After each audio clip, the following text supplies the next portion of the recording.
दोस्तों, आज हम और एक सेशन स्टार्ट कर रहे हैं जिसका नाम है general repair procedure chapter number 9, जो बीच में एक छूट गया था, राइट।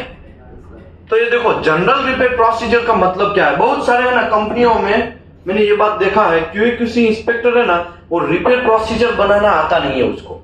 बहुत सारी कंपनियों में ऐसा देखा है और मैं बहुत सारी कंपनी घुमा भी है और लिटरली मैंने देखा है कि जब कोई मैनेजर कोई QC वाले को बोलेंगे ना कि रिपेयर प्रोसीजर बनाओ, तो बहुत कंफ्यूज होता है वो बंदा। क्या होता है, कैसे बनाएगा, क्या करेगा, पहले तो रिपेयर कैसे करना है वो भी आता नहीं है। समझ में आया ना। वो भी किसके ऊपर डिपेंडेंट रहेगा, प्रोडक्शन इंजीनियर के ऊपर डिपेंडेंट रहना पड़ता है, फॉरमैन के ऊपर डिपेंडेंट रहना पड़ता है। तो आज हम लोग समझने वाले हैं जनरल रिपेयर प्रोसीजर क्या है उसके बारे में, ठीक है। तो आइए दोस्तों, हम लोग स्टार्ट करते हैं। मैं हूं Vishal Dhameliya, welding and NDT service में आप सभी का स्वागत करता हूं। हमारा यूट्यूब चैनल है वेल्डिंग नॉलेज, हमारा लिंकिन आईडी है विशाल धामेलिया करके, वेबसाइट है weldingandndtservice.com। यहाँ पे एनडीटी लेवल 2 एंड लेवल 3 का ट्रेनिंग होता है। जिन लोगों को एनडीटी सर्टिफिकेट रिन्यूअल करवाना है वो भी कांटेक्ट कर सकते हैं। जिन लोगों को एक QA/QC के रिकॉर्डेड वीडियो चाहिए वो भी यहाँ पे हम लोगों को कांटेक्ट कर सकते हैं, ठीक है। तो चलिए अभी हम लोग स्टार्ट करते हैं स्कोप, क्योंकि ना टाइम नहीं है। अभी आधा घंटा तो एक्स्ट्रा ऐसे ही चला गया, अभी टाइम नहीं है, ठीक है ना। तो अभी ना टाइम वेस्ट करके सीधा हम ओरिजिनल टॉपिक्स पे आते हैं, लास्ट एक डिस्कशन करते हैं, ठीक है ना। ओके, कल जो मेरा सेशन रहेगा वो चैप्टर नंबर 26 NCR। कल मैं आपको बोला था ना लास्ट डे में मैं क्या आपको देगा, ब्रह्मास्त्र देगा और ब्रह्मास्त्र कैसे कैसे यूज करना है वो समझाएगा, सिखाएगा, ठीक है ना। तो आज का हमारा जो टॉपिक है वो है स्कोप, जनरल रिपेयर प्रोसीजर,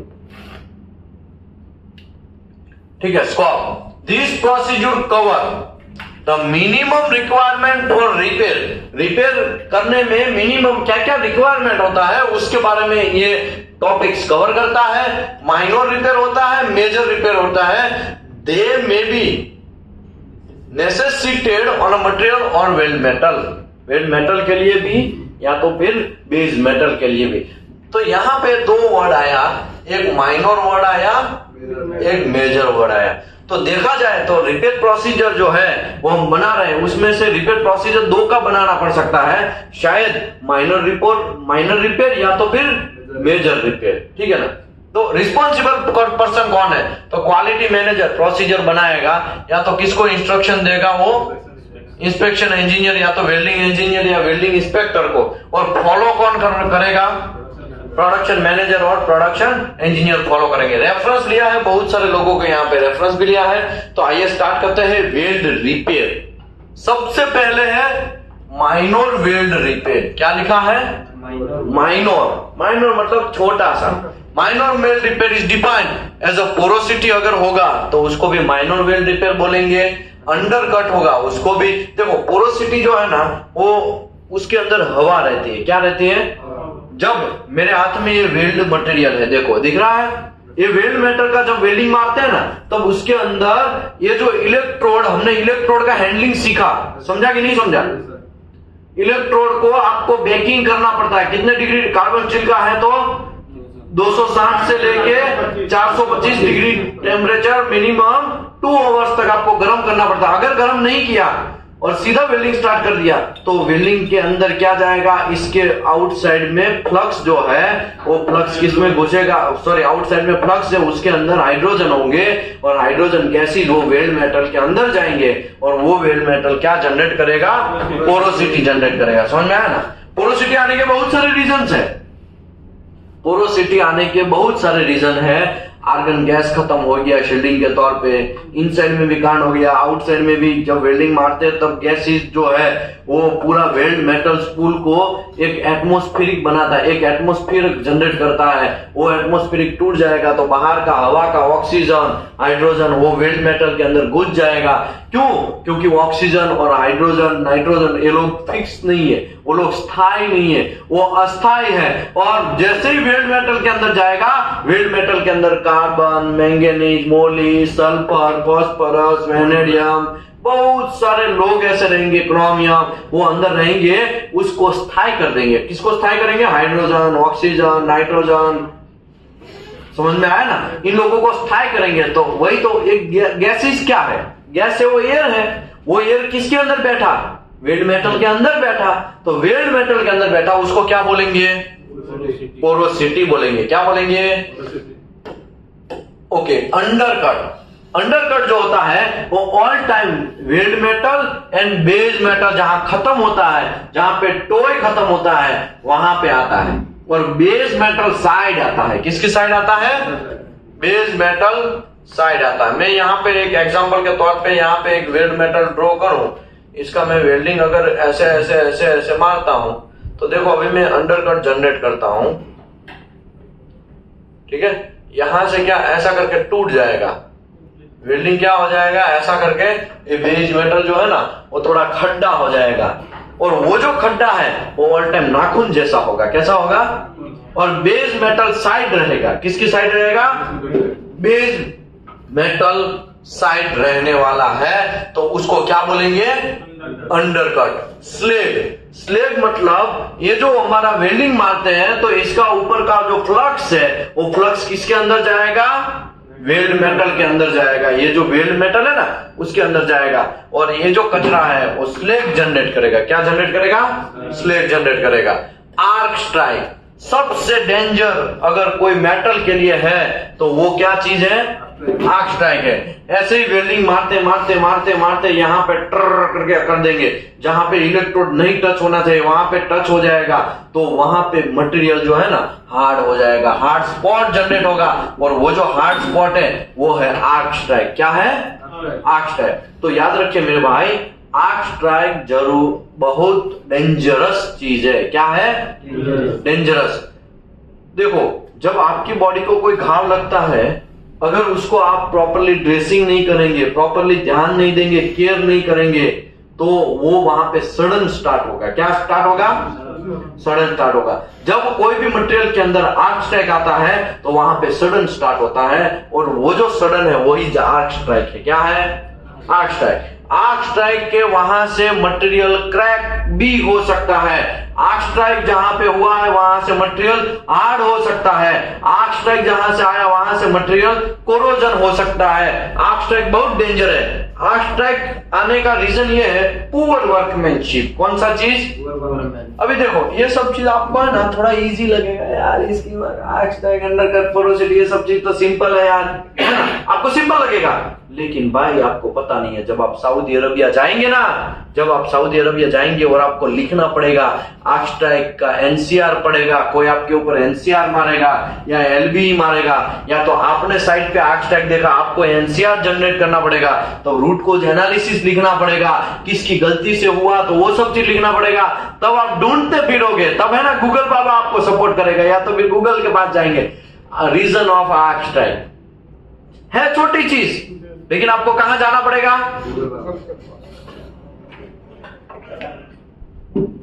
और आपको क्या लग रहा है गूगल के अंदर से कॉपी करके लिखोगे तो आपका सुपरवाइजर आपको पकड़ेगा नहीं, उसको सब पता होगा कि आपने कहां से लिखा है। क्या है, उसको सब पता होगा कि आपने ये रूट कोज एनालिसिस फॉर्म जो भरा है ना उसमें से कहां से आया है, सब पता होगा। एक्चुअली रूल्स क्या है, कोई भी डिसकंटिन्यूटी आता है तो रूट कोज एनालिसिस भरना पड़ता है आपको। क्या भरना पड़ता है, root cause analysis. Root cause analysis कैसा होगा मैं आपको दिखाता हूं। देखो एक ऐसा फॉर्म रहेगा, ठीक है, ऐसा एक रूट कोज एनालिसिस रहेगा। यहां पे नाम, location, company name, client, project order, ये और कौन था वेल्डर और क्या डिसकंटिन्यूटी आया, ऐसा सब चीज लिखना पड़ेगा। यहाँ पे इतना एरिया होगा ना वहां पे पोजीशन लिखना पड़ेगा। समझ लो पाइप ऐसे है तो यहाँ पे आर्क स्ट्राइक है, ऐसा आपको ड्रॉ करना पड़ेगा। समझ में आया। लोकेशन, घड़ी की लोकेशन जैसा ड्रॉ करना पड़ेगा कि 6 o'clock, देखो पीछे पीछे देखो घड़ी देखो, 6 o'clock की जगह पे आर्क स्ट्राइक आया, 9 o'clock की जगह पे आर्क स्ट्राइक आया, 11 की जगह पे आर्क स्ट्राइक आया, ऐसा आपको लिखना पड़ेगा। और लिखने के साथ खाली लिखना ही खत्म नहीं हो जाता है, वो आर्क स्ट्राइक क्यों आया है वो भी आपको लिखना पड़ेगा। तब आप यहाँ पे याद करेंगे कि हाँ विशाल भाई ने हमको सिखाया था ना कि पुअर वर्कमैनशिप ऑफ वेल्डर, तो ऐसा आप रीजन डालेंगे ना तो एक जेन्युइन रीजन होगा। अदरवाइज आपको क्या लग रहा है वहां पे एक मैनेजर का 5-5, 6-6 लाख रुपया पर मंथ सैलरी होता है। क्या होता है, पर मंथ सैलरी होता है और आपको पकड़ेगा, आपको है ना ऐसे ऐसे जैसे नाखून ऐसे कैसे ऐसे काटा जाता है, या तो फिर बाल कैसे निकाले जाते हैं एक ऐसे आपके बाल निकाले जाएंगे वहां पे। मतलब क्या है, एकदम टाइट आपकी बैंड बजाई जाएगी। जब वेल्ड रिपेयर आता है ना, तब सऊदी अरबिया में क्या होता है मैं आपको बोलता हूं। कौन है भाई इस बार 10% रिपेयर आया है उसके एरिया में? कौन है? मुत्तु स्वामी। बुलाओ मुत्तु स्वामी को। तो मुत्तु स्वामी ऐसा सीधे वहां नहीं जाएगा, वो जितने भी रिपेयर आए ना सबका उसके पास क्या होना चाहिए, रूट कॉज एनालिसिस फॉर्म होना चाहिए। वहां जाएगा तो ऐसे खड़ा रह जाए, हाँ सर मैं ही हूं, है ना। वहां पे जाके ऐसे ही खड़ा रह गया और बोलेंगे लाओ दिखाओ आपका रूट कॉज एनालिसिस, अभी तो सर भरा ही नहीं है। ऐसा आप बोलेंगे ना, सीधा आप इंडिया रिटर्न आ जाओगे। क्या करोगे? सीधा इंडिया रिटर्न। आपको कोऑर्डिनेशन करना है एज अ क्यूसी इंस्पेक्टर के तौर पे, आपको कोऑर्डिनेशन करना है वहां पे। किसके साथ कोऑर्डिनेशन करना है? एनडीटी कोऑर्डिनेटर के साथ, एनडीटी इंजीनियर के साथ। हाँ भाई कल मेरा जॉइंट का आरटी हुआ, उसका क्या हुआ, रिपेयर आया कि एक्सेप्ट हुआ? हाँ सर वो एक्सेप्ट हो गया, तब ठीक है, तब हाथ का ऐसा है ना, एक फीलिंग वेल होगा, हाँ भाई मेरा जॉइंट है वो पास हो गया।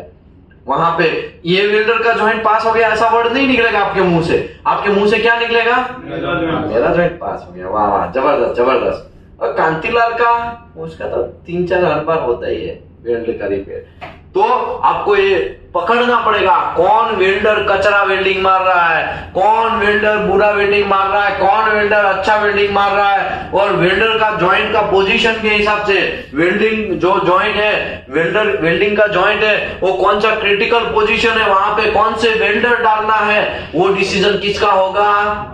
आपका होगा, क्यूसी इंस्पेक्टर का होगा। समझ में आया ना? एनडीटी इंस्पेक्टर तो उसका काम करेगा, लेकिन एनडीटी इंस्पेक्टर आता ही क्यों है मार्केट में? क्योंकि आपने जो गलती किया ना वो पकड़ने के लिए आता है। समझ में आया? और आप अगर आप गलती ही नहीं करोगे तो आपका जॉइंट पास हो जाएगा ना। तो इसी की वजह से आप ये बात समझ लीजिए कि यहाँ पे आर्क स्ट्राइक है बहुत डेंजर है। और कोई भी प्रोजेक्ट अभी तक हमारे अंडर में ऐसा नहीं पास हुआ है जिसमें मैंने आर्क स्ट्राइक की वजह से एनसीआर ना बनाया हो। किसकी वजह से? आर्क स्ट्राइक की वजह से। किसकी वजह से? आर्क स्ट्राइक की वजह से। और आर्क स्ट्राइक बहुत डेंजरस चीज है, याद रखो। आर्क स्ट्राइक को लाना ही नहीं है।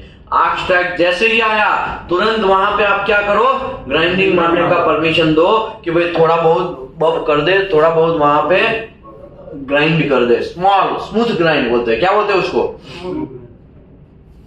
इंक्लूजन। इंक्लूजन है ना, बहुत सारे टाइप्स के होते हैं, slag inclusion, tungsten inclusion, copper inclusion. समझ में आया ना? इंक्लूजन का मतलब ये हुआ कि जो मेटल है कार्बन स्टील का, उसके अलावा और कोई अपना कुल्ला टिकाएगा मेटल के अंदर तो उसको क्या बोलेंगे? इंक्लूजन बोलेंगे। समझ में आया? तो ये इंक्लूजन तो बहुत भारी भरकम में पाया। समझ लो स्लेग इंक्लूजन आया। और एग्जांपल के तौर पे स्लेग इंक्लूजन आया, मैं आपको समझाता हूं कैसे। ये ऐसा वेल्डिंग है, अभी देखो इसमें मैं ना वेल्डिंग मारता हूं, ऐसा करके वेल्डिंग मारा, ये रूट मैंने ऐसा लंबा मारा होगा क्योंकि ये क्या होगा, ऐसे लंबा होगा ना।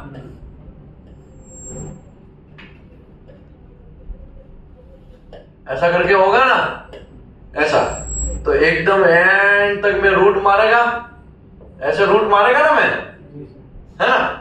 अभी रूट मारा तो यहां पे मैंने क्या किया, ऐसे करके राउंड भरा। तो ये जो एरिया है ना, ये एरिया, वहां पे आपको क्या करना पड़ेगा? ग्राइंड करना पड़ेगा। क्या करना पड़ेगा? ग्राइंडिंग, रूट को क्लीन करना पड़ेगा। रूट के अंदर जब आग से वेल्डिंग मारा है तो आपको वहां पे ये जो स्लेग है फंसने का चांसेस बढ़ जाता है। मैं आपको दूसरे तरीके से समझाता हूं कैसे। समझ लो ऐसा जॉइंट है, ठीक है, ऐसा जॉइंट है। अभी आप वेल्डिंग ऐसे करके मारोगे, ऐसे करके रूट मारोगे ना लंबा। अभी मुझे ये बोलो, ये यहां पे ये क्या हो जा रहा है? यहां पे स्लेग नहीं फंसेगा? फंसेगा ना कि नहीं फंसेगा? अगर आप उसके ऊपर ऐसा सीधा वेल्डिंग मार दोगे और ऐसे करके, तो यहां का स्लेग बाहर कैसे निकलेगा? समझ में आया? यहाँ का स्लैग बाहर नहीं निकल सकता है। उसी की वजह से आप लोगों को क्या करना चाहिए, यहाँ पे ग्राइंडिंग मारना चाहिए, या तो फिर दूसरा मैं टेक्निक समझाता हूँ, ऐसा वेल्डिंग मारना चाहिए। क्या मारना चाहिए? ऐसा वेल्डिंग मारना चाहिए। समझ में आया? ऐसा वेल्डिंग मारना चाहिए ताकि कोना बचे ना।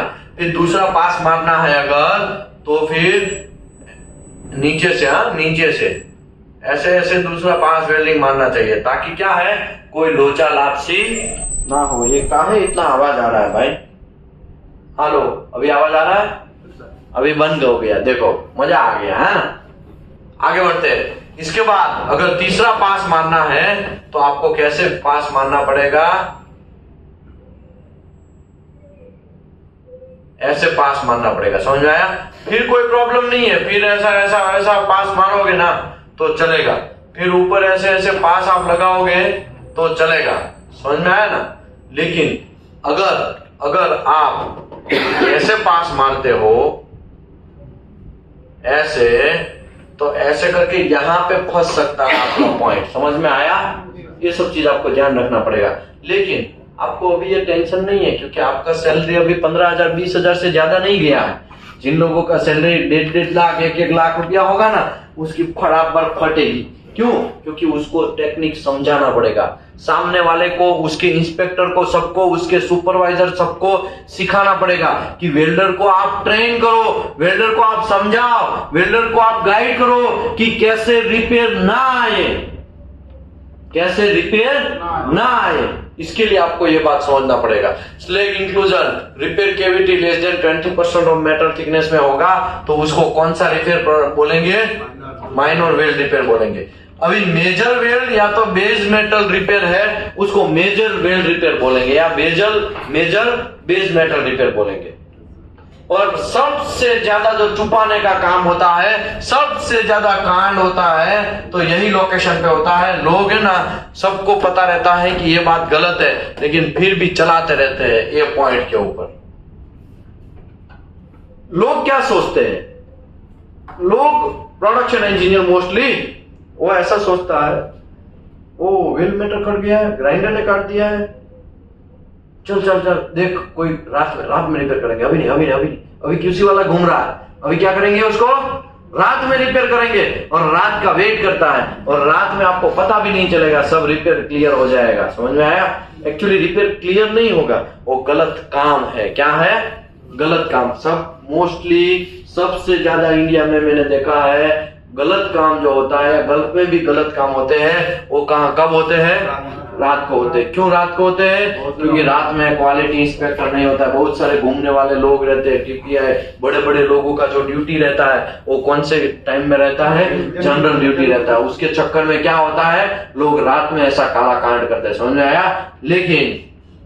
लेकिन आपको मैं बोलता हूं, मैंने रात में भी बराबर बैंड बजाया है लोगों का। क्या है? प्लांट के जस्ट बगल में हमारा हमको रहने का दिया है, तो हम क्या करते हैं, रात को कभी 3 बजे भी उठ जाते हैं ना, तो लोगों को मतलब देखने के लिए कुछ गलत नहीं हो रहा है ना, और लिटरली 2-3 काम गलत होते ही है, और पकड़ते भी है, उनका फोटो भी खींचते हैं, NCR भी बनाते हैं, मेल भी करते हैं। किसी को बख्शना नहीं है, क्योंकि प्रोडक्शन डिपार्टमेंट जो है ना, वो अगर आप उसको बख्श देंगे ना, तो इनके फ्यूचर में बहुत सारे लोग मर जाएंगे। इसके लिए आपको कोई गलती माफ नहीं है। Major weld and base metal repair, major weld and base metal repair are defined as a crack अगर होगा तो lack of penetration, lack of fusion, repair cavity greater than 10 square inch, या repair cavity 20% बेस मेटल से ज्यादा है thickness में, तो वो जो चीज है ना, उसको क्या बोलेंगे? मेजर वेल्ड रिपेयर, या तो बेस मेटल रिपेयर, या तो फिर वेल्ड बिल्डअप करेंगे आप, मतलब बटरिंग करेंगे। क्या करेंगे? बटरिंग करेंगे। बटरिंग समझ में आ रहा है? बटरिंग कितने लोगों ने देखा है? बटरिंग किसी ने देखा है? नहीं देखा है? अरे भाई, बटरिंग नहीं देखा है लोगों ने। बटरिंग कहां गया? बटरिंग मतलब कोई जॉइंट अगर कट गया है, तो उसके कोई जॉइंट या बेस मेटल कम हो गया है, तो वेल्ड मेटल से उसको भरा जाता है। क्या जाना है? वेल्ड मेटल से उसको भरा जाता है, फिर ऊपर से क्या कर दिया जाता है, थोड़ा स्मूथ ग्राइंड मार दिया जाता है, उसको ऐसा लगेगा बेस मेटल जैसा ही है, लेकिन ओरिजिनल कभी भी वापस आएगा नहीं। अभी पड़ता है उधर होता है डेंट वगैरह होता है, वहां पे लोग क्या करते हैं, GTAW वेल्डिंग का थोड़ा बहुत क्या कर लेते हैं, बटरिंग कर देते हैं, है ना, ये सब चीज होता है। ओके, अभी आप बात करेंगे मैन्युफैक्चरिंग कोई एरर हो गया तब भी आपको रिपेयर करना पड़ता है। As defects greater than accepted standard in length and all hydrotest leakage. जब हाइड्रोटेज लीकेज होता है तो भी छुपाया जाता है। जनरली लोग क्या करते हैं पता है, हाइड्रोटेस्ट जब करना होता है ना तो रातों रात में पहले हाइड्रोटेस्ट कर देते हैं, किधर भी लीकेज तो नहीं है ना, पता कर लेते हैं, अगर है तो वहां पे क्या करते हैं, पेच घुसड़ देते हैं, समझ में आया ना। फिर दिन में दिखाते हैं, सर एकदम मैंने रात में हाइड्रो किया था, सब ओके, आज भी देख लो आप ऐसा। लेकिन उसने एक्चुअली रात को क्या किया होता है, तुक्का लगाया है ना, तुक्का लगाया है, क्या बोलते हैं उसको, तुक्का लगाना। तुक्का मतलब कुछ कांड कर देना।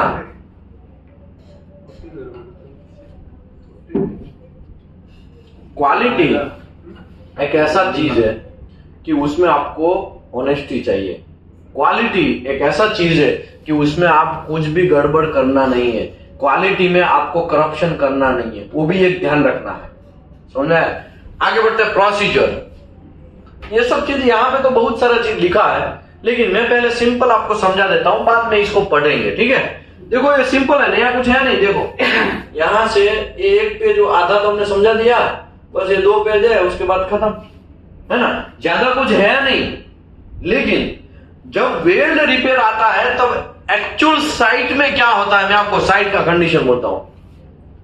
सबसे पहले जॉइंट आप बोलेंगे ओके है, ठीक है, जॉइंट आप ओके है ऐसा बोलेंगे, इसका मतलब कि आप किसको इन्फॉर्म करेंगे, एनडीटी डिपार्टमेंट को इन्फॉर्म करेंगे, भाई गोलू, भाई Muthu Swamy, my joint is ready, kindly do RT. या तो आरटी का फॉर्म फिलअप आता है, वो आप भर के सिस्टम में सबमिट कर देंगे, राइट। अभी आरटी टेक्नीशियन क्या है, उसको तो बहुत सारे लोग ऑफर करेंगे सिस्टम के अंदर, वो पूरा प्रिंट निकालेगा, वो देखेगा, ओ आज तो 80 जॉइंट है, एनडीटी कोऑर्डिनेटर, ओ आज तो 80 जॉइंट है, कौन सा लोकेशन वगैरह सब में डालेगा। समझ लो मैं 10 जॉइंट दे रहा हूं, मैं एज ए क्यूसी इंस्पेक्टर हूं, तो मैं 10 जॉइंट का एंट्री करेगा, उसका लोकेशन, मटेरियल का थिकनेस, उसका लाइन नंबर, उसका ड्राइंग नंबर, सब चीज में मेंशन करके पूरा सिस्टम में घुसेड़ेगा। 10 जॉइंट में ऑफर करेगा, 10 जॉइंट ब्रिज मोहन भाई ऑफर करेंगे, क्या नाम है आपका, ब्रेजेस सर, 10 जॉइंट ये भाई साहब ऑफर करेंगे, क्या नाम है आपका, वसीम भाई। 10 जॉइंट उड़ीसा वाले भाई ऑफर करेंगे, क्या नाम है आपका, चंदन भाई। 10 जॉइंट आप ऑफर करेंगे, क्या नाम है, बसंजीत। 10 जॉइंट आप ऑफर करेंगे, क्या नाम है, अंबिकेश्वर। और आपका सर, आप तो राजस्थान से है ना, 10 जॉइंट आप ऑफर करेंगे, क्या नाम है, प्रमोद। और 10 जॉइंट आप भाई साहब ऑफर करेंगे, क्या नाम है, साजिद वाजिद, देखो वो बहुत बड़ा वो है सिंगर। ओके साजिद भाई, ये ऐसे बहुत सारे जॉइंट ऑफर कर दिया, 10, 20, 30, 40, 50, 60, 70, 80, 90, 100, ऐसा करके 100 समझ लो, फॉर एग्जांपल है तो मैं कम बोल रहा हूं, 100 जॉइंट ऑफर किया। अभी एनडीटी कोऑर्डिनेटर के पास एक सिस्टम रहेगा, वो सिस्टम से क्या करेगा, एक एंटर मारेगा तो सभी 100 के 100 जॉइंट प्रिंट हो जाएंगे, वो एक कागज के अंदर प्रिंट हो जाएंगे ना। अभी क्या है, उसके पास 10 टेक्नीशियन होंगे, कितने टेक्नीशियन होंगे, 10 टेक्नीशियन होंगे, सभी को 10-10 जॉइंट बांट देगा, उसकी 10 कॉपी निकालेगा, 10 को एक कॉपी दे देगा। देखो 1 से 10 तुमको प्रिंट, ये लोकेशन बगल बगल में है, इसके लिए तुम ये जॉइंट मार, तुम ये जॉइंट मार, तुम ये जॉइंट मार, तुम ये, ऐसे बहुत सारे जॉइंट। तो सभी जॉइंट मॉर्निंग में आरटी हो जाएगा, उसका फिल्म भी धो के रेडी हो जाएगा। आरटी टेक्नीशियन जो है, आरटीएफआई टेक्नीशियन, वो आरटी फिल्म देखे लेगा, आरटी फिल्म देख लिया तो फिर उसमें से 100 जॉइंट ऑफर किए थे, उसमें से 20 जॉइंट रिपेयर आए। कितने आए, कितने जॉइंट रिपेयर आए, 20 जॉइंट रिपेयर आए। पूरे मार्केट में, पूरे कंपनी में तहलका मच जाएगा, 20% जॉइंट रिपेयर आया। कितना परसेंट जॉइंट रिपेयर आया, 20%। एक्चुअली रूल्स क्या होता है, रूल्स जब आपका कंपनी जो है, क्लाइंट वो बनाता है कि मेरे प्रोजेक्ट के अंदर पूरा ऑल ओवर रिपेयर परसेंटेज 2% से ज्यादा जाना नहीं चाहिए। जिस दिन 2% से ज्यादा गया और बैकलॉग भी बना तो मैं आपको लिटरली पेनल्टी मारेगा, और वो पेनल्टी 1000, 2000, 15000, 20000, लाख में नहीं होगा, करोड़ों में होगा। समझ में आया? समझ लो 20 जॉइंट रिपेयर आया, क्लाइंट का रूल्स था 2% का, 20% रिपेयर आया। कितना परसेंट रिपेयर आया? 20%। आपको क्या लग रहा है? क्लाइंट जाने देगा, शाबाशी देगा? है? आपको क्या लग रहा है? वो जो गब्बर है उसको शाबाशी देगा? वो गब्बर सिंह है, क्लाइंट है ना, वो गब्बर सिंह है, आपको शाबाशी नहीं देगा, वो आपकी कह के लेगा, आपके मैनेजर की कह के लेगा। सर छुपा देते हैं वो 20 जॉइंट आरटी छुपा देते हैं ना। ऐसा हो सकता है कि नहीं हो सकता है? करा के रिशूट करवा देंगे, उसको रिशूट करवा देंगे। क्या करेंगे? रिशूट, और रिपेयर करवा के रिशूट करवा देंगे। लेकिन जितने भी जॉइंट ऑफर होते हैं वो क्लाइंट को भी मैसेज करना पड़ता है, और क्लाइंट वहां पे साथ में रहेगा कि 100 जॉइंट ऑफर किया, 100 जॉइंट का आर्टिकल हमको चाहिए, खलास। अभी आप सोचेंगे, देखो पकड़ने के लिए तो क्लाइंट सबका डेंजरस चीज है, क्लाइंट किसी को बख्शता नहीं है, लेकिन चोरी करना है तो आपकी कंपनी का मैनेजर अगर चाहे तो कर सकते हैं। समझ में आया? क्लाइंट बोलेगा 100 जॉइंट का रिपोर्ट दो, तो 100 के 100 फिल्म देखेगा, उसमें से एक भी रिशूट नहीं होगा, फिर भी उसमें से 25-30 जॉइंट क्या दिया होगा? रिशूट दिया होगा। क्यों है इसको रिशूट दिया? What is the reason? इसका IQI बराबर दिख रहा है, नंबरिंग सिस्टम बराबर है, उसका वायर बराबर दिख रहा है, उसका डेंसिटी बराबर है, उसमें रिपेयर भी है, और आप रिपेयर की जगह क्या दे रहे हैं? रिशूट दे रहे हैं। कैसे चलेगा? तो क्लाइंट डबल आपको पेनल्टी मारेगा। कितने मारेगा? तो डबल पेनल्टी खाना चाहिए कि सिंगल पेनल्टी से पेट भर जाना चाहिए? पहले तो पेनल्टी खाना ही नहीं चाहिए। लेकिन समझ में आया ना मैं कहना क्या चाहता हूं? आपको मैं उस माइंड तरफ दौड़ना चाहता हूं कि गलत कुछ नहीं हो सकता। अगर क्लाइंट चाहे, अगर क्लाइंट स्मार्ट है, तो आप भूल जाओ कि गलत होगा कुछ भी, आप भूल जाओ। समझ लो 20 जॉइंट रिपेयर आया, अभी रिपेयर आया तो रिपेयर का रिपोर्ट बनेगा, ट्रेसिंग पेपर जनरेट होगा 20 जॉइंट का। कितना? 20 जॉइंट का।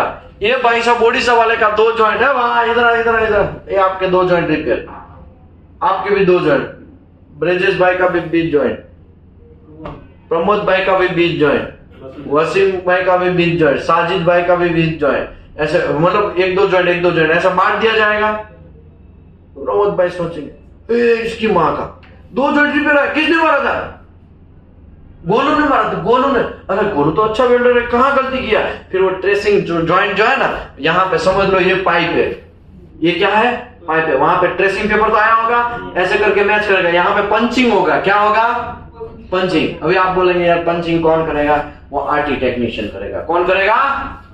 आरटी टेक्नीशियन करेगा। अगर पंचिंग नहीं है तो फिर आप उसकी क्या करेंगे? कह के लेना है, और आप कह के लेंगे। तो सब लोग एक दूसरे के लूप में जुड़े हुए हैं, कोई भी बच नहीं सकता है। बात समझे आप? कोई भी बच सकता नहीं है। वहां पे ट्रेसिंग पेपर लगाया, ओ यहाँ पे ये पोजीशन पाइप ऐसा, ओ ओवरहेड पोजीशन में एग्जैक्टली 6 डिग्री वाले पोजीशन, मतलब 6 है, घड़ी का 6 नंबर है, ओवरहेड पोजीशन में आया। इसका मतलब ये हुआ कि आपका गलती है, वेल्डिंग इंस्पेक्टर का गलती है। किसका गलती है? क्यों वेल्डिंग इंस्पेक्टर का गलती है? क्योंकि ये जब रूट मारा तब यहाँ पे विंडो लगा के यहां से ऐसा टॉर्च मार के रूट उसने चेक किया नहीं। 6 लाख रुपया दे रहा आराम को। कितना दे रहा है? 6 लाख रुपया। और आपको क्या लग रहा है कि आपको वो जाने देगा?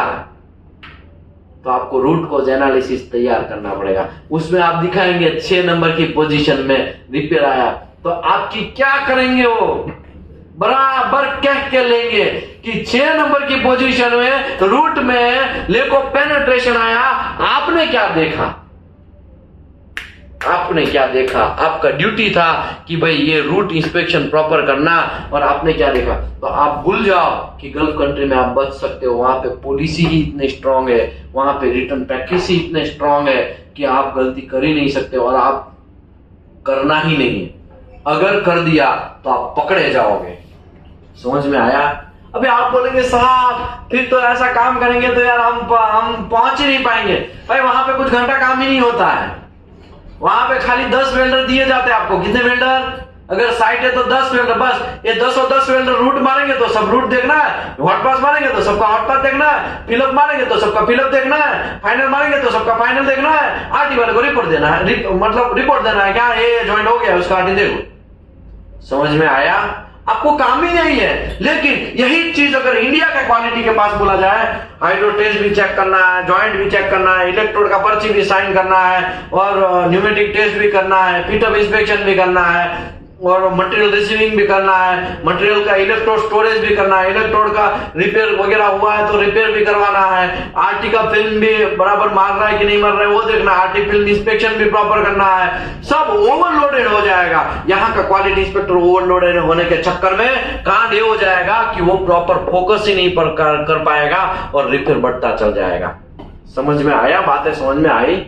वहां पे फिक्स काम है भाई। देख हमारा काम ये 10 वेल्डर, ये पिचकारी भी मारने जाते हैं तो हमको पता होना चाहिए। समझ में आया? अभी मुझे बोलो, आपको दिन भर में 10 लोग दे दिए जाए, आपको बोलेंगे बस ये 10 लोगों का ध्यान रखना है, तो आप प्रॉपर काम कर पाओगे ना।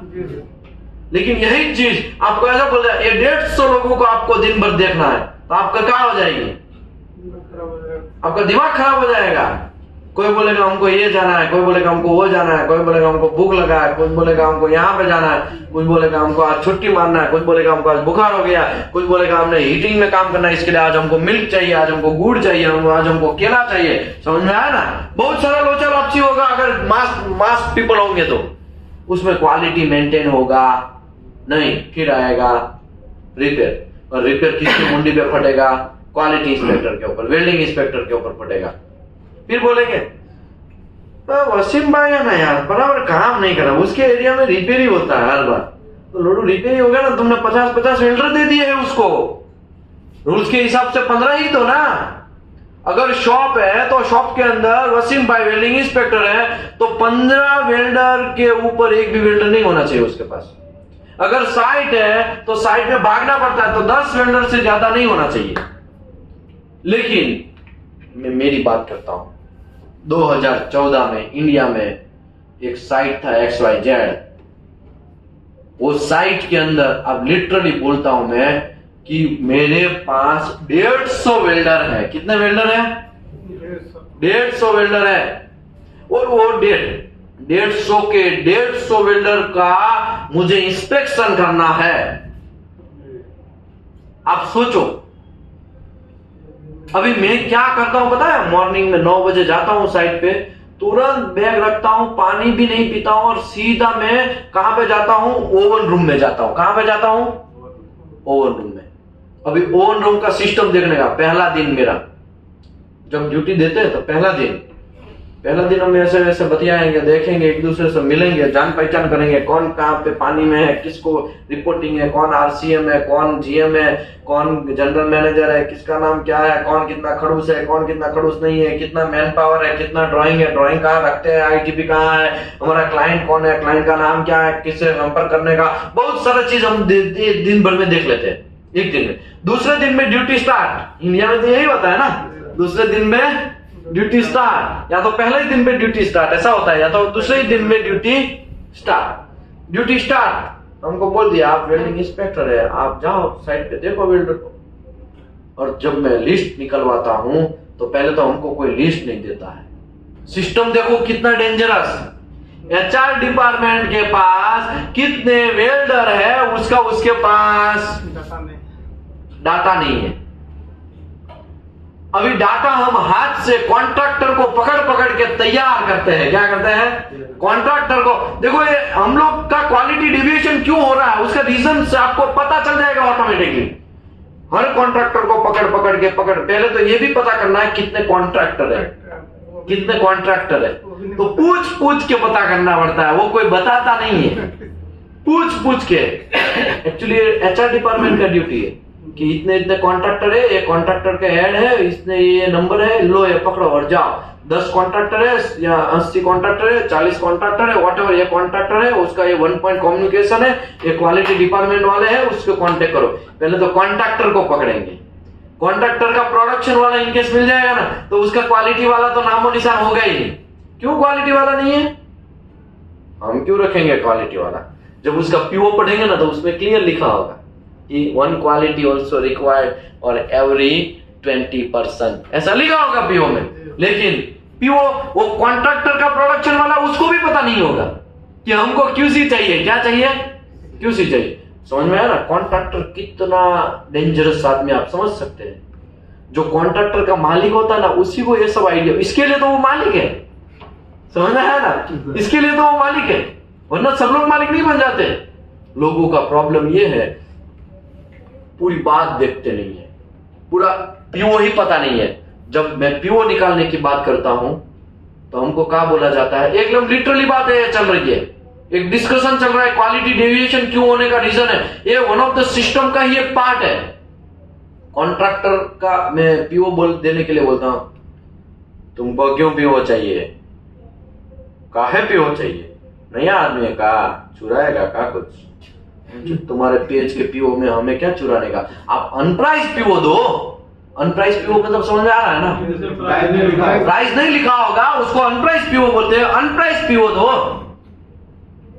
लेकिन नहीं, हमारे आरसीएम बड़े टोपी है, क्या है, उसके सामने कोई आवाज उठा नहीं सकता है, वो आपको पीओ देगा नहीं। या एचआर डिपार्टमेंट, बड़ा डिपार्टमेंट, एचआर डिपार्टमेंट अपने आप को है ना 30 मार खान समझता है। क्या समझता है? 30 मार। मैं कंपनी तो मेरी वजह से चलती है, तुमको 9 बजे आ जाना है, तुम नहीं आएगा ना तो तुम करीब पेलाई होगी, ऐसा।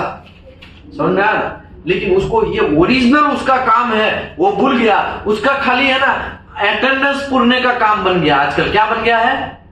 अटेंडेंस पूरने का। एचआर डिपार्टमेंट का काम ओनली एंड ओनली इंडिया में अभी अटेंडेंस पूरना बन गया, क्योंकि बहुत सारे लोग, बहुत सारे कंपनियों में काका मामा भांजे वाले लोग आ जाते हैं। कौन से आ जाते हैं? काका मामा भांजे वाले। और काका मामा भांजे वाले आएंगे तो फिर रिपेयर परसेंटेज इंक्रीज होगा कि नहीं होगा मेरे भाई? अभी क्वालिटी पीपल को आप सपोर्ट नहीं करेंगे कि कितने कॉन्ट्रैक्टर है, कितने कॉन्ट्रैक्टर के अंदर वेल्डर है, कितने ग्राइंडर है, कितने फिटर है, तो how to count total manpower? Total manpower कैसे काउंट होगा? कॉन्ट्रैक्टर आपको गलत इंफॉर्मेशन भी दे सकता है कि मेरे पास 60 मैन पावर है, लेकिन साइन 60 का करवाएगा, लेकिन एक्चुअली होगा 30 ही। एक्स्ट्रा 30 का पैसा लेके गया कि नहीं गया?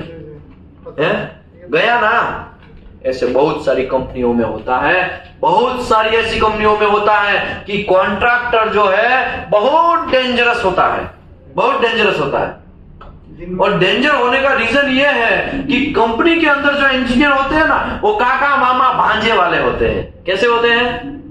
काका मामा भांजे वाले। और काका मामा भांजे के चक्कर में कंपनी ऐसा सोचता है, कंपनी ऐसा सोचता है कि भाई मैं जो काम कर रहा हूं वो एकदम बेस्ट है, मैं रिलेटिव को सपोर्ट कर रहा हूं। लेकिन रिलेटिव को ये सपोर्ट नहीं है, ये है ना कंपनी तोड़ने का काम चल रहा है। क्या चल रहा है? कंपनी तोड़ने का। कोई भी अमेरिकन कंपनी में आपने देखा है कि काका मामा भांजे वाले को ले लिया गया हो? कभी देखा आपने? इंटरव्यू मस्ट होना चाहिए। लेकिन प्रॉब्लम ये है, बहुत सारे लोग है ना अपना मनमानी करने लगे। बहुत सारे लोग अगर कंपनी का पॉलिसी है उसको डेविएशन करने लगे। बहुत सारे लोग अगर ऐसा काम करने लगे तो क्वालिटी वाले को कोई सपोर्ट नहीं करेगा। क्वालिटी वाले को सपोर्ट नहीं करेगा तो उसको पता ही नहीं चलेगा कि हमारा ड्यूटी क्या है। तो क्वालिटी वाला भी क्या करने लगेगा? एक प्रोडक्शन का काम, एचआर का काम, ग्राइंडर और हेल्परी जैसा काम करने लगेगा। उसका ओरिजिनल जो फोकस है ना क्वालिटी कंट्रोल करना, वो क्या हो जाएगा? भूल जाएगा, खत्म हो जाएगा। समझ आया ना? वैसी कंपनी में रोकने का नहीं, बुलाती है लेकिन वैसी कंपनी में जाने का नहीं। समझ में आया ना ओडिशा वाले भाई साहब? ये फंडा सिंपल है। ये मैं क्यों बोल रहा हूं ऐसा? क्योंकि ये प्रैक्टिकली बहुत सारी जगह पे ऐसा हो रहा है। ये सब चीजें ना हम लोगों को इंप्रूव करने की जरूरत है। ये सब चीज में प्रॉब्लम क्या है मैं आपको बोलता हूं। 150 मेरे पास वेल्डर है। कितने हैं? जब कैलकुलेशन करता हूं पूरे कॉन्ट्रैक्टर का, वेल्डर का कैलकुलेशन करता हूं, 150 वेल्डर है। हम माथा पकड़ लेता है इसकी माँ का, कहां आ गए हम? 150 वेल्डर और वेल्डिंग इंस्पेक्टर खाली मैं अकेला। जब मैं ओवन रूम में पहले दिन एंट्री करता हूं, मॉर्निंग में 9 बजे, एग्जैक्टली 9 बजे पहुंचता हूं, तो बहुत सारे वेल्डर लोग हैं ना इलेक्ट्रोड लेते रहते हैं, इलेक्ट्रोड लेने के लिए आते हैं। किसमें साइन है? प्रोडक्शन का साइन चलता है सर, प्रोडक्शन में वो स्लिप में साइन कर दिया ना, ठीक है चलो प्रोडक्शन का, मुझे लगा कि यहाँ पे ऐसा सिस्टम होगा कि प्रोडक्शन का साइन इसमें वैलिड होगा, ऐसा भी हो सकता है। हम देखें तो प्रोडक्शन वाले कुछ भी अंड शंड बंड लिख के साइन कर देंगे, और यहाँ पे ये जो इलेक्ट्रोड है वो प्रोडक्शन का साइन है तो दे भी देता है, लेकिन उसके ओवन में पहले से ही 15, 20 या 25 इलेक्ट्रोड अपना कुला टिकाया हुआ है।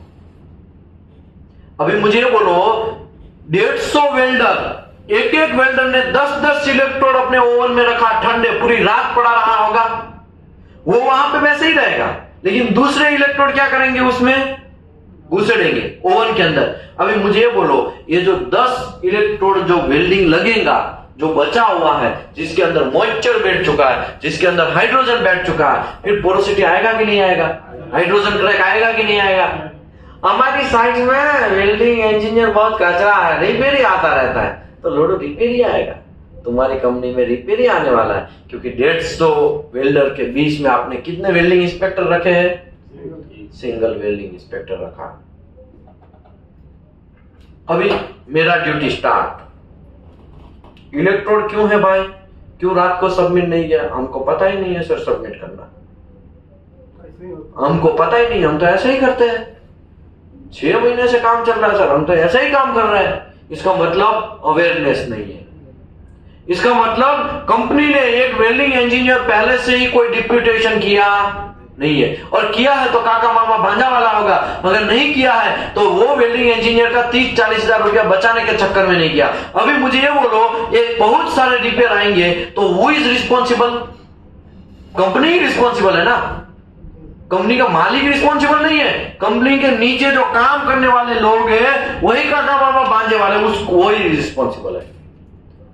सबका मैं पहले तो गेट पास ले लेता हूं। क्या ले लेता हूं?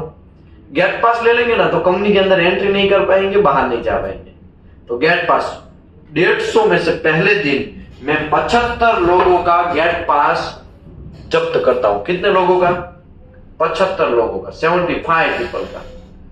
पूरी कंपनी में हंगामा, क्या हो गया, क्या हो गया, क्या हो गया। 75 लोगों का कॉन्ट्रैक्टर दौड़ते दौड़ते आएगा, सर क्या है वेल्डर का यहाँ आपका बहुत चूल है काम रुकवाने का। लोडो चूल नहीं है, क्वालिटी कंट्रोल करवाने का चूल है। हमें समझ में आया ना? तुम क्या बोल रहा है, तुमको समझ में आ रहा है? इतना जानेंगे जो दूर कॉन्ट्रैक्टर क्या करे, भाग जाएगा। इतना बोलेंगे तो कान में से क्या निकल जाएगा, उसका खून निकल जाएगा। क्योंकि ये जो है ना घड़ा हुआ क्वालिटी इंस्पेक्टर है, घड़ा हुआ वेल्डिंग इंस्पेक्टर है। क्या है? घड़ा हुआ। समझ में आया ना? अभी खून तो निकल ही जाना है। अभी कॉन्ट्रैक्टर कहां पहुंचेगा पता है? उसको जिसने कॉन्ट्रैक्ट दिलवाया है वहां तक पहुंच जाएगा। आपका एक इंजीनियर है, हमारे इतने 10 वेल्डर का पास ले लिया है, और वो वहां पे मिली भगत होता है। क्या होता है? मिली भगत। क्योंकि वो कॉन्ट्रैक्टर का काम चलता है, उसमें से 2% 10% वहां कहा जाता है, वहां पे जाता है। समझ आया ना? उसको पकड़ता है। उसका कॉल हमारे क्वालिटी मैनेजर हेड को आता है, क्वालिटी मैनेजर हमको कॉल करते हैं, क्या रे विशाल क्या मसला है तुम्हारे, उस पर ऊपर बहुत सारे कंप्लेन है। पहले ही दिन कंप्लेन सर, कहां बात करते हैं, कुछ तो जोल हुआ होगा सर साइड पे, तभी तो ऐसा होगा। सर ऐसा है कि बहुत सारे वेल्डर लोगों का रिपेयर मैंने देखा तो मोस्टली जितने भी वेल्डर यहाँ पे है सभी का रिपेयर परसेंटेज 50% है। कितना है? 2 जॉइंट मारते हैं ना, 1 जॉइंट रिपेयर आता है सर। तो सर मैं गलत काम कर रहा हूं तो ठीक है मैं दे देता हूं, अगर आपको ऐसा लग रहा है सही काम कर रहा हूं तो मैं मेरी कंपनी के लिए लॉयल हूं सर। बात तो तुम सही कर रहा है, मतलब प्यार से बोलना है उसको, ऐसा भी ना हो कि उसके कान से खून निकल जाए। समझ में आया ना? ऐसा ना हो, क्योंकि ये हमारा बॉस है, उसका ईगो हर्ट ना हो, इससे ऐसे बात करना है। आप कान में से खून निकाल सकते हैं, लेकिन किसका? कॉन्ट्रैक्टर का, हमारे बॉस का नहीं। हमारे बॉस के सामने तो हमें प्यार से बात करना है, अच्छे से बात करना है, उसी को बोलते हैं क्वालिटी कंट्रोल। क्योंकि अगर बॉस के साथ बराबर काम करेंगे तो बॉस आपको सपोर्ट करेगा, अगर बॉस आपका सपोर्ट नहीं करेगा तो समझ लेना आप वो कंपनी में क्वालिटी का कंट्रोल नहीं कर सकते। समझ में आया ना? तो बॉस को तो आपको ऑल टाइम लूप में लेना है। ऐसा बॉस को लूप में लिया है कि बॉस बोला नहीं ऊपर वाले को मैं देख लेगा। आपका दबाव बना रहना चाहिए साइड पे, तुम लगे रहो, हमको रिपेयर परसेंटेज कम करवा के दो। सर मेरा हाथ में छोड़ दीजिए, हम सब की दबा के लेते हैं। पहले दिन 75 लोग बैठे हुए हैं, खाली 75 लोग ही काम कर रहे हैं। दूसरे शाम को 75 लोगों का, हमको तो क्या करना, खाली नाम चेंज करना है, वेल्डर नंबर चेंज करना है, वार्निंग लेटर टाइप। 75 लोगों का वार्निंग लेटर टाइप, सटासट सब में साइन बाहर के। शाम को उसको घर तो जाना है, सब लोग आएंगे, सर हम कैसे घर जाएंगे? आइए कोई बात नहीं, शाम को मिल जाएगा, आप आ जाइए। शाम को उसको वार्निंग लेटर के साथ उसका कार्ड मिलेगा। और वार्निंग लेटर है ना, पहली बार उसने वार्निंग लेटर साइट पे देखा है। क्या देखा है? पहली बार साइट पे वार्निंग लेटर देखा गया। आपने गलती बहुत बड़ा किया है, इलेक्ट्रोड को प्रॉपर स्टोरेज नहीं किया है, इलेक्ट्रोड को शाम को सबमिट नहीं किया है, उसके चक्कर में आपको वार्निंग दिया जाता है। नेक्स्ट टाइम आप पकड़े गए तो आप कंपनी से बाहर निकाल दिए जाओगे, ये प्रोजेक्ट से आपको हाथ धोना पड़ जाएगा। ऐसा बहुत सारा तगड़ा चीज लिखा जो कान से खून निकल जाए, वैसा है ना। अभी डर गया वेल्डर, का हो गया, डर गया। अभी वेल्डर डर जाएगा ना तो काम धीरे धीरे स्मूथ होना स्टार्ट हो जाएगा। अभी वेल्डर लोगों को पता चला कि साहब मॉर्निंग में आके पकड़ते हैं और बैंड बजाते हैं, बाकी दूसरे दिन पूरा मॉर्निंग में वापस जहां पे इलेक्ट्रोड स्टोरेज हो रहा है वहां पे वापस बैठ जाएगा। हाँ भाई इलेक्ट्रोड है, 2 इलेक्ट्रोड है, लाओ भाई गेट पास ला। नहीं सर वो तो गलती से देगा, तुम्हारी गलती घर पे भेजो, तुम पहले गेट पास दे दो। गेट पास लेने का काम उसको करवाने दो, शाम को आएगा, दूसरा वार्निंग लेटर पड़ेगा, तीसरा वार्निंग लेटर फिर सीधा आरसीएम का साइन रहेगा उसमें। सर मैं उसको 2 वार्निंग लेटर ऑलरेडी दे चुका हूं और ये रीजन है, और ये वेल्डर का रिपेयर, देखो वेल्डर का रिपेयर परसेंटेज 50% है तो वो आरसीएम भी उसकी क्या करेगा, क्या लेगा, समझ में आया ना। और वो कॉन्ट्रैक्टर को भी आना पड़ेगा और कॉन्ट्रैक्टर की भी क्या हो जाएगी, बयान बच जाएगी, समझ में आया ना। क्योंकि कॉन्ट्रैक्टर रिपेयर ज्यादा ला रहा है, इसका मतलब कि आरसीएम बराबर पेलाई करेगा उसकी कि रिपेयर परसेंटेज बढ़ क्यों रहा। तो हमने तो उसका एक रूट कॉज एनालिसिस फाइंड किया कि ये रीजन है। 5-6 दिन के बाद सभी वेल्डर क्या हो जाएंगे, एकदम सीधा दौड़ की तरह। क्योंकि किसी को 1 वार्निंग लेटर, किसी को 2 वार्निंग लेटर, फिर है ना क्या हो जाएगा पता है, बहुत सारे लोगों को वार्निंग लेटर वो तो देता रहता है, मेरे को भी आया, तेरे को आया, कोई टेंशन नहीं लेने का, ऐसा हो जाएगा, वो सीरियसनेस कम हो जाएगा। तो कभी ना कभी भाई 5-6 दिन के अंदर 1-2 लोग तो 2-3 बार पकड़े जाएंगे, 10-12 लोग तो पकड़े जाएंगे कि नहीं पकड़े जाएंगे। उसको पहले तो कंपनी से बाहर निकालेंगे तो पता चल जाए, अरे मुत्तू क्यों नहीं है, उसको तो निकाल दिया गया, अरे क्यों निकाला, तुमको नहीं पता है, वो 3 बार पकड़ा गया था वहां पे।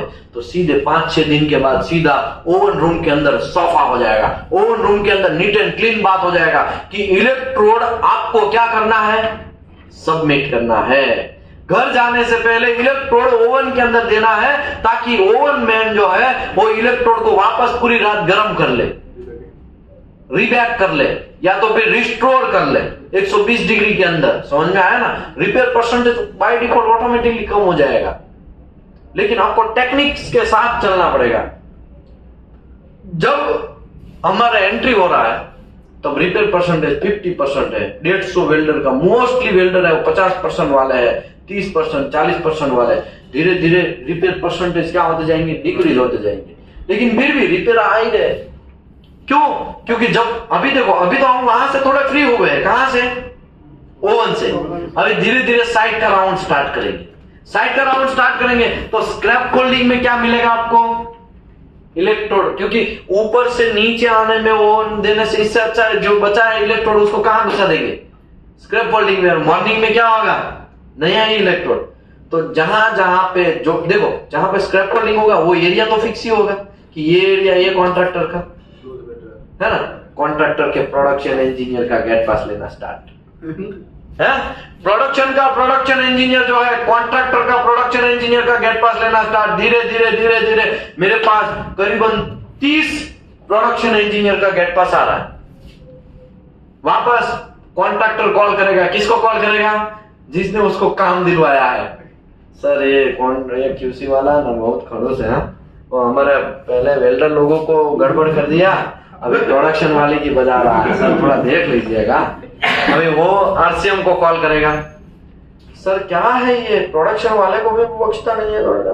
अभी आरसीएम हमको बुलाएंगे, क्योंकि आरसीएम थोड़ी उसके काका मामा भांजे, वो तो बुलाएंगे, वो तो बड़े टोपी रहते हैं, बुलाएंगे क्या विषय, बहुत कंप्लेंट आ रहा है तुम्हारा। सर मैं जब आया 50% रिपेयर परसेंटेज थे सर, देखिए अभी मैं उसको 30% तक लेके आया। सर ये प्रोजेक्ट जल्दी से जल्दी खत्म हो ना, इसके लिए मुझे 30% का 2% करना है सर। इसमें से ये 30 प्रोडक्शन वाले ऐसे हैं जो घन चक्कर जैसा काम कर रहे हैं, उसकी वजह से रिपेयर परसेंटेज बढ़ रहा है। सर उसके एरिया में आप बिलीव करिए, उसके एरिया में 60% रिपेयर है। कितना जो अच्छे अच्छे लोग हैं ना, उसको भी मार मिल रहा है उसकी वजह से। 30 लोगों को प्रेजेंट आ जाओ बुलाओ, और आरसीएम तो बहुत डेंजर होता है भाई, सबकी क्या लेता है, बुलाते हैं क्या रे तुम्हारे अंदर और हमारे। देखो अभी आपके पास प्रूफ नहीं है ना, तो आरसीएम आपकी भी कह के लेगा। इसके लिए आपको सबसे पहले कोई प्रोडक्शन का एरिया वाला वहां पे जो भी चीज पकड़ा गया है, तुरंत छोटा सा 10 सेकंड का या 20 सेकंड का क्या कर लेना है, वीडियो बना लेना है। ठीक बा, कोई गड़बड़ी नहीं, वीडियो बनाया तुरंत सबमिट किया, सभी वीडियो प्रेजेंट होगा वहां पे, सबको दिखाया जाएगा और प्रोडक्शन वाले की कह के लिया जाएगा। 2-2 घंटे तक आरसीएम है ना, और आरसीएम का दिमाग है ना ऑल टाइम तेज होता है, आप याद रखिएगा। आरसीएम होता है ना, मोस्टली जो भी कंपनी का आरसीएम होता है ना, उसका दिमाग बहुत डेंजरस होता है, और आरसीएम के सामने जल्दी से कोई लोग जाते भी नहीं है। और उसमें वो बेचारे छोटे बच्चे पहुंच गए, प्रोडक्शन वाले किसको प्रेजेंट कर दिया गया, 30 प्रोडक्शन वाले, और उसमें कौन प्रोडक्शन वाले खाली गए, इसका मतलब ये नहीं कि खाली प्रोडक्शन वाले ही वहां रुकने वाले हैं, उसके कॉन्ट्रैक्टर को भी वहां प्रेजेंट रहना है। कॉन्ट्रैक्टर आएगा और बराबर आरसीएम कॉन्ट्रैक्टर की बजाएगा, इतना बजाएगा कि हम देख के पीछे से हम मजा लेंगे, बहुत कचरा काम किया, हमारी कंपनी को डुबा दिया है इन लोगों ने। अभी हम पीछे मनोमन क्या है देखेंगे, सब प्रोडक्शन की कह के लेगा। अभी वो 30 प्रोडक्शन वाले सीधे सुपड़े साफ एकदम सीधे लोग हो जाएंगे, और वो 30 के चक्कर में बाकी पूरी कंपनी के अंदर माहौल क्या हो जाएगा, दबावपूर्ण हो जाएगा। कैसा माहौल हो जाएगा, दबावपूर्ण। तो क्वालिटी को कंट्रोल करना एकदम इजी है, आपको खाली दिमाग चलाना है, हार्ड वर्क नहीं करना है। हार्ड वर्क करोगे ना, तो हार्ड वर्क तो प्रोडक्शन वाले का आपसे बहुत कम ही ज्यादा है। प्रोडक्शन वाले से आप हार्ड वर्क कर ही नहीं सकते ज्यादा, प्रोडक्शन वाले का हार्ड वर्क बहुत होता है। तो हार्ड वर्क से काम नहीं लेना है, काम आपको स्मार्ट वर्क से, दिमाग से लेना है। जब आप दिमाग से काम चलाओगे ना, तो पूरी दुनिया को आप कदमों में झुका दोगे। आप आरसीएम को भी झुका दोगे, आप कॉन्ट्रैक्टर को भी झुका दोगे, आप वेल्डर को भी झुका दोगे, आप प्रोडक्शन वाले को भी झुका दोगे। लेकिन प्रॉब्लम यह है कि हमारे यहाँ पे काका मामा भांजा वाला क्वालिटी वाला होता है। अभी मुझे बोलो, ये क्वालिटी को कंट्रोल कर पाएगा, वेल्ड रिपेयर को कंट्रोल कर पाएगा वेल्ड रिपेयर को? नहीं कर पाएगा। ओके, अभी जो वेल्ड रिपेयर आता है उसका भी एक प्रोसीजर है। क्या है वो, कैसे हम कंट्रोल कर सकते हैं वो? तो procedure, welding inspector shall be responsible to prepare the procedure of monitoring the repair of entity activity। कोई भी रिपेयर आया तो सबसे पहले आपको यह देखना है कौन सी जगह से आया है, उसका रूट कॉज एनालिसिस क्या है, उसका एनडीटी कौन से प्रोसेस से हुआ है, एनडीटी यूटी हुआ, पीटी हुआ, आरटी हुआ, एमटी हुआ, और वो मॉनिटरिंग करना है। क्या करना है, वो रिपेयर को मॉनिटरिंग करना है। और रिपेयर करने के टाइम मॉनिटरिंग मतलब क्या हुआ कि जब वहां पे रिपेयर आया, वहां पे खड़ा रह के ग्राइंडर से ग्राइंडिंग करवाना है, और वो रिपेयर देखना है, वापस डीपीटी करवाना है। ओके है तो दो अच्छा वेल्डर यूज करके वहां पे वेल्डर को वेल्डिंग मरवाना है, अच्छे से फाइनल फिनिशिंग देके, विजुअल इंस्पेक्शन चेक करके, फिर वापस एनडीटी वाले को मैसेज करना है, भाई तो आप मैंने रिपेयर कर दिया है। वो वापस एनडीटी करेगा, एनडीटी करे, रिपेयर ओके आएगा, तब जाके राहत की सांस लेगा। वरना आप बिलीव करो, सबसे ज्यादा मार अगर किसी को पड़ता है तो क्वालिटी डिपार्टमेंट को पड़ता है। और कब पड़ता है, जब रिपेयर आता है। जब रिपेयर आता है ना, सबसे ज्यादा मार किसको पड़ेगा, क्वालिटी डिपार्टमेंट को पड़ेगा। बात समझ में आ रहा है कि नहीं आ रहा है? थोड़ा थोड़ा मजा आ रहा है कि नहीं आ रहा है? ठीक है। अभी देखो NCR shall be raise for the base metal repair. अगर बेस मेटल में कोई रिपेयर का काम किया है प्रोडक्शन इंजीनियर ने, तो फिर आप आरसीएम के सामने, आरसीएम तो एक्शन लेगा क्या नहीं लेगा? आपको सबसे पहले क्या करना है? ब्रह्मास्त्र को चलाना है। समझ में आया ना? वो बेस मेटल रिपेयर होता है ना, तो आपको एनसीआर जनरेट करना है। बेस मेटल तो कतई एक्सेप्ट नहीं है। बेस मेटल के अंदर बिना हमसे पूछे, बिना क्लाइंट को पूछे, बिना कस्टमर का अप्रूवल, उसमें कुछ आप कर नहीं सकते हैं। याद रखो, कुछ नहीं कर सकते हैं। एक सिंगल आप बेस मेटल को घिसा भी नहीं कर सकते कस्टमर को पूछे बिना। बेस मेटल बहुत क्रिटिकल होता है। इसके लिए बेस मेटल को किस में डाला गया है? मेजर में डाला गया है। किस में डाला गया है? मेजर मतलब डेंजरस में डाला गया है। In case of the major repair the procedure shall be submitted to authorized inspector and review and client approval। जब आपका कोई मेजर रिपेयर करना है, तो मेजर मतलब वेल्ड मेटल को रिपेयर करना है, तब आपको एक प्रोसीजर बनाना पड़ेगा। और वो प्रोसीजर कौन बनाएगा? कौन बनाएगा वो प्रोसीजर? आप लोग बनाएंगे। QAQC इंस्पेक्टर बनाएगा। समझ में आया कि नहीं आया? अभी मैं आपको ये बोलूं कि चलो आपने प्रोसीजर बना दिया। आप प्रोसीजर बनाने के बाद फिर काम खत्म नहीं हो गया है, उसको सबमिट करना है। जो क्लाइंट का वो प्रोडक्ट है वो क्लाइंट को आप सबमिट करोगे, तो क्लाइंट क्या करेगा? पूरे प्रोसीजर पढ़ेगा, पूरी प्रोसीजर पढ़ेगा। क्लाइंट अगर बहुत शातिर दिमाग का है तो सब चीज बराबर पढ़ के ओके करेगा। अगर शातिर दिमाग नहीं है तो सीधा क्या कर देगा? वो साइन कर देगा। अगर सीधा साइन किया तो फिर काका मामा भांजा वाला खेल हो जाएगा। क्या हो जाएगा? काका मामा भांजा वाला खेल हो जाएगा। समझ में आया? तो आगे बढ़ते हैं। तो major defect shall not be repaired. Major आपको रिपेयर नहीं करना है। कब तक नहीं करना है? जब रिटर्न प्रोसीजर ना हो, individually and reviewed by acceptance के लिए एक्सेप्ट ना हो, तब तक आपको मेजर रिपेयर करना नहीं है। पहले अप्रूवल करवाना है। क्या करवाना है? कि सर मेरे वाल अंदर फट गया है, वो वाल को मैं रिपेयर करने जा रहा हूं। सर मेरा ये बेस मेटल फट गया है, तो बेस मेटल को काट के मैं रिपेयर करने जा रहा हूं। समझ में आया? The base metal and weld metal repair shall be made with the same type of welding consumable using the welding procedure and already approved by client। Client ने अप्रूव किया है वो प्रोसीजर से आपको उसको रिपेयर करना है। रिपेयर 3 तरीके से होता है। पहला है, बोलो जोर से, ग्राइंडिंग। दूसरा है आर्क ग्राउजिंग, एयर आर्क ग्राउजिंग। तीसरा है चिपिंग। तो ग्राइंडिंग के लिए, ग्राइंडिंग व्हील तो आपने देखा ही है। ये ग्राइंडिंग मशीन होता है, उसके अंदर घुसड़ दो, फिर ये ट्रर करके घूमता रहेगा। ये मशीन, ये व्हील घूमता रहेगा, तो व्हील क्या करेगा? उसको काट देगा, मटेरियल जहां पे रिपेयर करना है उसको। दूसरा तरीका है आर्क गाउजिंग का। तो आर्क गाउजिंग मेरे भाई यहाँ पे मैं दिखा रहा हूं, ये आर्क गाउजिंग का रोड है। ये आर्क गाउजिंग का क्या है? रोड है। ये होल्डर है, ठीक है ना? ये देखो, ये आर्क गाउजिंग हो रहा है। देखा आपने? ये इतना सारा वेल्ड उसने उड़ा दिया। देखा आपने? मतलब ज्यादा आर्क गाउजिंग देखो, ये आर्क गाउजिंग कर रहा है भाई साहब। और जिस दिन आर्क गाउजिंग आप देखेंगे ना, जू जू जू जू जू जू जू ऐसा आवाज आएगा, और बहुत कान फट जाता है, उतने आवाज आते हैं। आपको क्या डालना पड़ता है उसमें? ईयर प्लग डालना पड़ता है। वो कंट्रोल करता है ना, वो डालना पड़ता है, क्योंकि बहुत आवाज आता है उसका। आर्क गाउजिंग से भी आप रिपेयर कर सकते हैं। देखो ये इतने सारे मेटल उड़ रहा है, ये मेटल निकल रहा है। क्या निकल रहा है? मेटल निकल रहा है। कभी किसी ने देखा है वो पंप, जनरेटर पंप होता है, पत्थर को भी वॉल कर देता है? वो देखा है? वो वॉल खोदते हैं ना, वॉल वाइब्रेटर भी बोल सकते हैं। वो वाइब्रेटर क्या करता है? खोद देता है, ड्रिलिंग मशीन जैसा, है ना? फर्क ये है, ये ड्रिलिंग नहीं करेगा, ये मेटल को उखाड़ फेंकेगा। क्या करेगा? उखाड़ फेंकेगा। देखो ऐसा भी होता है। देखो ऐसे भी आप रिपेयर कर सकते हैं, ठीक है? अभी कहां पहुंचे थे? तीसरा है चिपिंग। चिपिंग मतलब ऐसा ठोक के ऐसा चिपिंग करके बाहर निकालना। कोई भी मेटल को चिपिंग करके निकालना, मतलब ऐसा घिस घिस के बाहर निकालने का। Prior to commencement of the repair welding, the defective area shall be checked either by visually MT और PT ensure the defect are left. आप जहां पे भी रिपेयर आया है वहां पे पहले ग्राइंडिंग करने का, या तो फिर एयर गाउजिंग करने का, या तो फिर चिपिंग करने का। लेकिन कब तक ये काम करने का? जनरली लोग ग्राइंडिंग से काम करते हैं।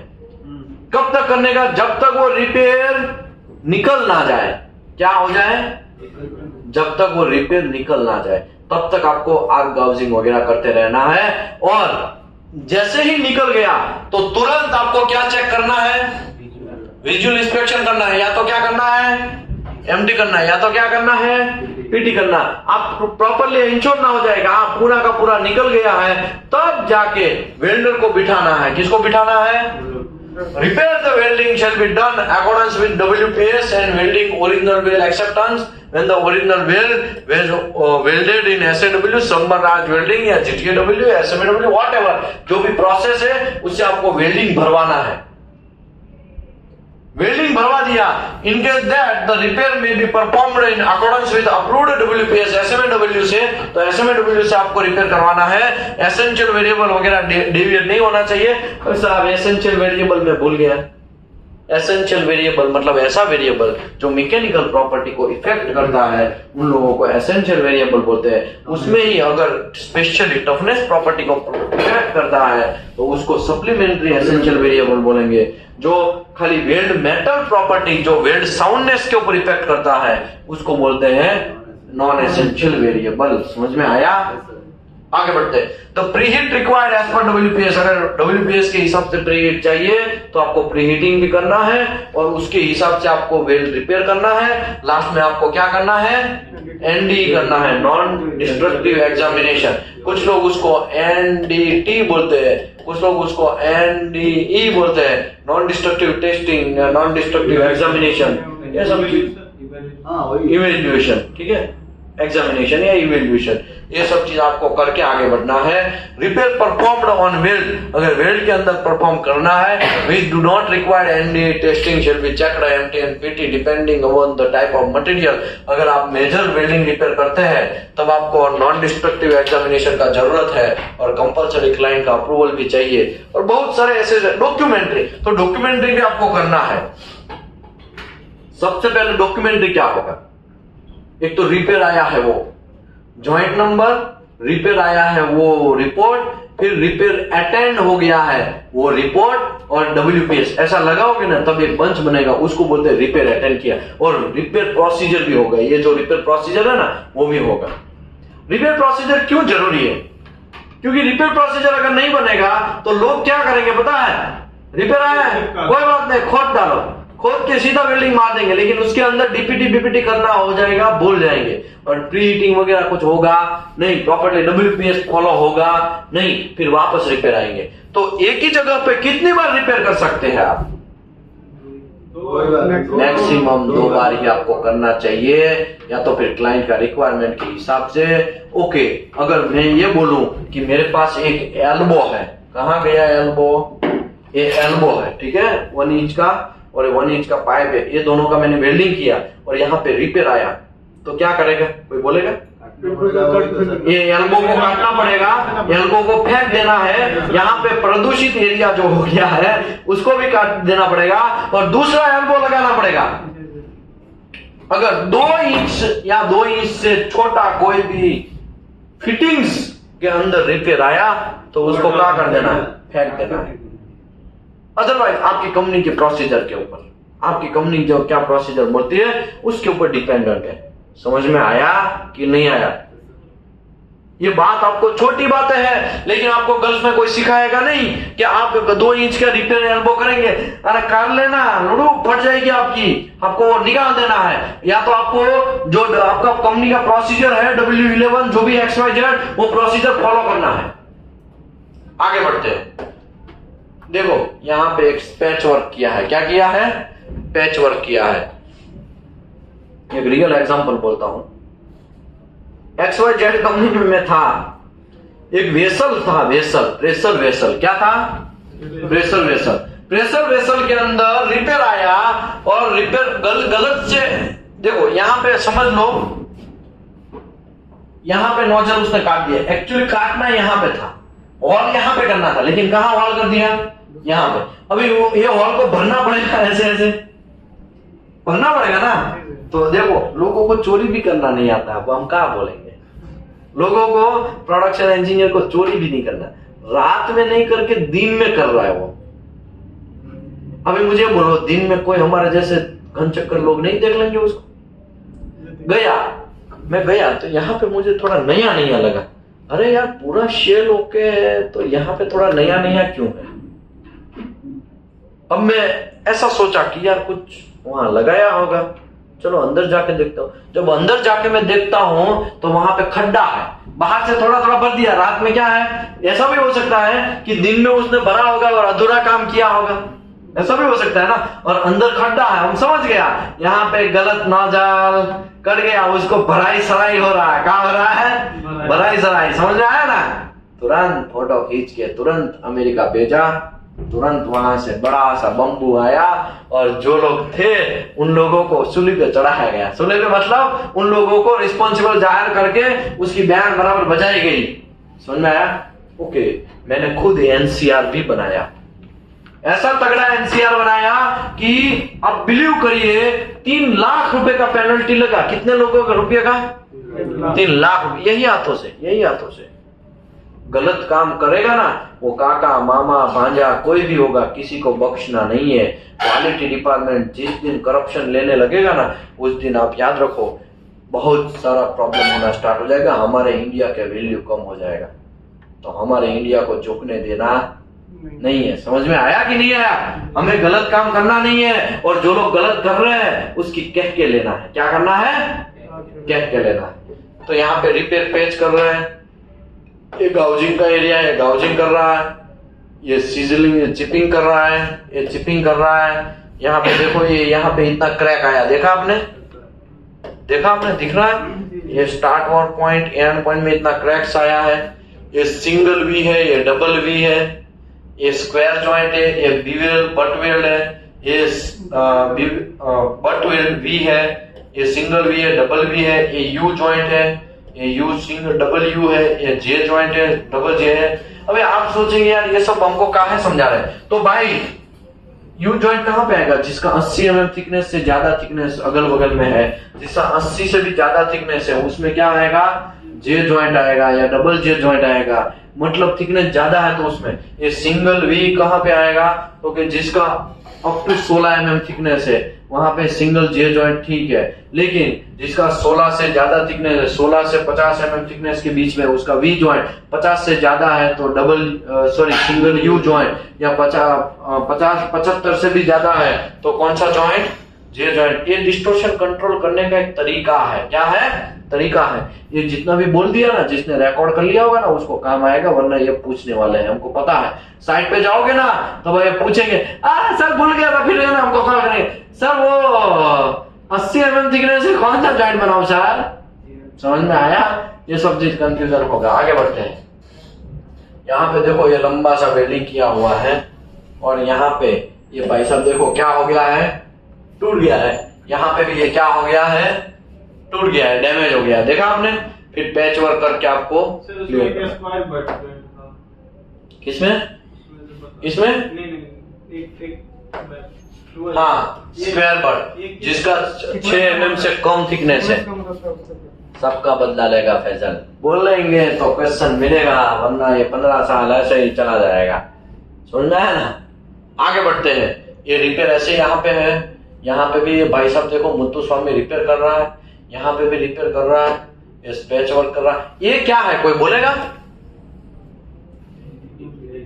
ये पैच वर्क किया है। क्या किया है, पैच वर्क किया है। तुक्का लगाया है। क्या लगाया है, तुक्का। वॉट एवर कंपनी ने अलाउड किया होगा इसके लिए तुक्का लगाया होगा, लेकिन ये तुक्का है। क्या है, तुक्का है।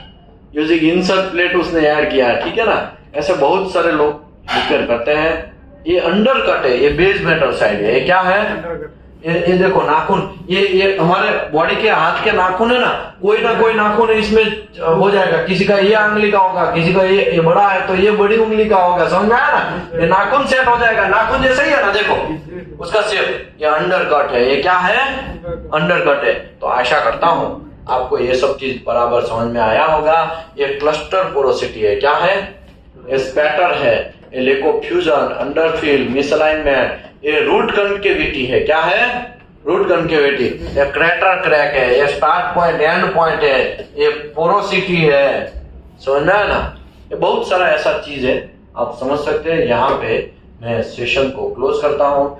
जिन लोगों को ज्यादा डेप्थ में चाहिए तो सीस्विप 3.1 चैप्टर नंबर 3 उसमें पार्ट 2, सीस्विप 3.1 चैप्टर नंबर 3 पार्ट 2 उसमें मैं बहुत डेप्थ में समझाया कि अंडरकट क्यों आता है, उसका रीजन क्या है, करंट कितना बढ़ जाता है तो अंडरकट आता है, लेक ऑफ फ्यूजन आने का रीजन क्या है, रूट गैप कितना होने से फिर अंडर लेक ऑफ फ्यूजन आता है, लेक ऑफ पेनिट्रेशन कैसा आता है, इलेक्ट्रोड का डाया क्या मैटर करता है, करंट क्या मैटर करता है, वोल्टेज क्या मैटर करता है, मशीन जो है वो कैसे मैटर करता है, वेल्डर का स्किल है वो कैसे मैटर करता है। बहुत सारा चीज डेप्थ में मैंने रूट कोज एनालिसिस के साथ, रेमेडीज के साथ समझाया है। सीस्विप 3.1 chapter number 3 part 1 and part 2 उसमें टाइप्स ऑफ क्रैक्स भी मैं समझाया है। Radial crack, transverse crack, longitudinal crack, उसके बाद ये ब्रांच क्रैक, स्टार क्रैक, समझना है ना, crater crack, hydrogen induced cold crack, और HICC crack, delay crack, central line crack, बहुत सारे ऐसे क्रैक्स के बारे में भी मैंने समझाया। तो आशा करता हूं वहां पे आपको डेप्थ में समझ में आया होगा। तो थैंक यू वेरी मच। यहाँ पे मैं सेशन को, ये क्या है, ये क्या है, ये यही है मैग्नीफाइंग ग्लास, ठीक है। तो यहाँ पे मैं सेशन को क्लोज करता हूं।